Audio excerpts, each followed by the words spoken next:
헌법재판소는 마은혁 후보자 임명을 보류한 것은 국회의 권한 침해라는 판단을 내렸죠.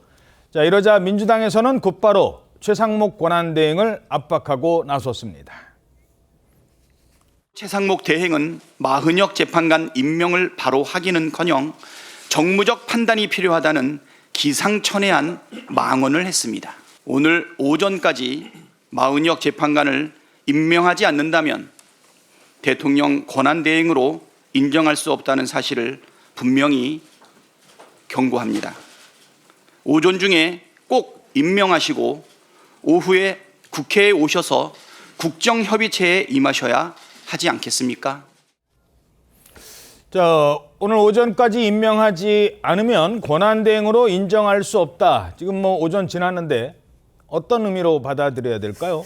일단 지금 헌재의 판단이 나온 이상 최상목 권한대행이 마은혁 후보자를 헌법재판관으로 임명해야 될 의무가 발생한 것은 맞습니다.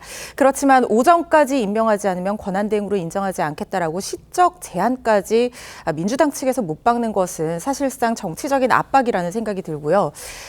좀 더 나아가서 그 속내를 유추해 보자면 만약에 지체 없이 임명하지 않는다라고 하면 이 부분에 대해서는 탄핵까지도 고려하겠다라는 그런 의미가 내포되어 있는 것은 아닌가라는 생각도 듭니다. 어쨌든 지금 권한대행이 임명을 해야 되는 상황은 맞는데요. 현재까지는 즉각 임명하지는 않을 거라는 관측이 우세할 수밖에 없는 것이 방금 보신 것처럼 총리실 관계자도 정무적 판단이 같이 내려져야 될 문제다라고 하면서 의견 수렴 절차를 거친 뒤에 판단할 것이다 이렇게 밝혔습니다. 왜냐하면 지금 마은혁 후보자를 헌법재판관으로 임명을 하게 된다고 하면 당장 선고기일을 앞두고 있는 아직까지 선고기일이 나오지는 않았습니다만 최종 변론까지 끝난 윤석열 대통령의 탄핵 심판의 재판관으로 참여할지 말지 그렇다고 하면은 만약에 참여를 한다고 하면 이후에 절차적으로도 상당히 복잡해지는 측면이 있기 때문에 이 부분까지 고려를 하겠다라는 뜻으로 읽히거든요. 그런데 민주당은 당장 임명하라고 압박을 하고 나선 겁니다. 국민의힘이 여기에 맞서서 헌재에서 강제한다고 결정을 내린 것은 아니다. 그냥 의무를 부여한다라는 의무를 확인해주는 선에서 판단을 내린 것이다라고 하면서 임명을 보류해야 한다고 지금 주장을 하고 있는데요. 앞으로 이게 계속해서 문제가 될 것 같다는 생각이 드는데 헌법재판소의 판단은 존중해야겠으나 당에서 어떤 시적 제한까지 못 박는 것은 법적인 어떤 의무와는 조금 연관이 없어 보이는 부분이긴 합니다. 예. 자, 윤 대통령 측은 이 같은 헌재 그리고 민주당의 압박에 대해서 탄핵 심판 정족수를 확보하기 위한 하명 결정 아니냐라면서 반발하고 있습니다. 특히 윤 대통령 측에서 문제를 삼는 건 마 후보자 추천 당시부터 논란이 됐었죠. 이른바 이념적 편향성 때문이라고 합니다. 청문회 당시 발언 잠시 들어보겠습니다. 국가 통치행위라고 할지라도 헌법재판소의 심판 대상이 될 수 있다.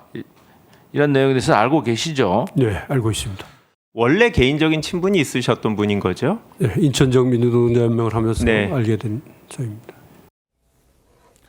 이러면서 사회주의 단체 얘기도 나오던데 이건 어떤 얘기예요? 네, 맞습니다. 마 후보자는 진보 성향 법관 모임인 우리법 연구회 출신으로요. 사회주의 단체를 자처한 인천 지역 민주노동자 연맹에서 활동한 이력도 있습니다. 그리고 2009년에는 당시 노회찬 진보신당 대표의 후원 모임에 참석하고 후원금을 내서 법원장으로부터 구두 경고를 받았던 적도 있습니다. 그리고 앞서 들으셨던 것처럼 이 지난 국회 인사청문회 당시에는 대통령의 통치 행위도 사법심사 대상이 될 수 있다 이렇게 말을 하면서 탄핵 심판에 대한 예단을 드러냈다는 비판을 받기도 했는데요. 여권에서는 마 후보자가 판결에 있어서도 이제 그런 성향을 드러냈다고 지적하고 나섰습니다. 민노당 당직자들에게 모두 공소기각이라는 이례적인 판결을 내린 적이 있다면서 당시 마 후보자의 판결이 항소심과 대법원에서 파기됐다는 점도 제기했습니다.